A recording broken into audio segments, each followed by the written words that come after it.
Ito yung puno ng manggang Kinalabaw. Tulong-tulong na kami mag-dinner dito.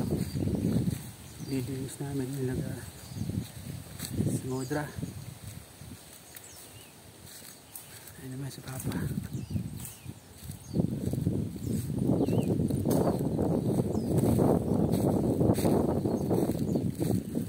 Ayan si Papa.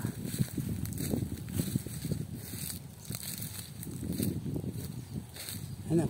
Gutom na kayo? Ayun, kailan natin yung isa.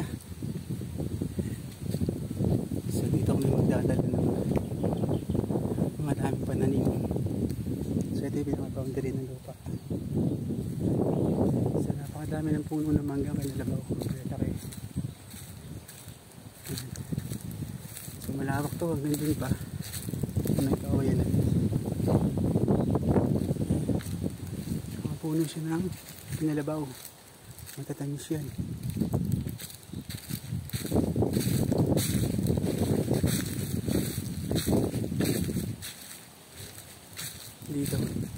Dito raw dumadaan yung king cobra, yung mag-asawa.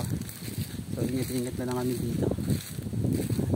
So napakadami ng puno ng manggang Kinalabaw, pero pa doon sa dulo. Yung kawayanan. Napakalaki, napakalaki. So ito na yung pagkakabalahan ko ngayon. Hanggang sa pagtanda ko, hanggang sa pagretiro ko, dito na magtatay ng bahay yung mga anak ko. Dito sa lupa na to. Gagawin namin ito paraiso. Yan pala yung school ng East. Ayan. Napakaganda. Gusto ni Papa dito kasi napakalamig ng hangin. Napakaliwalas. So hanggang dun yun sa may boundary, sa may pader ng school. So hanggang dun yung property. Hanggang dun. Hanggang dun sa East. School ng East. So napakatayo pa namin lilinisin.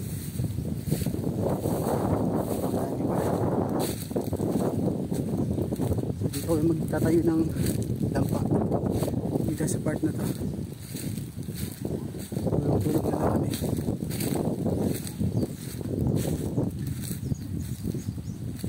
Inshallah, God is good. God is good.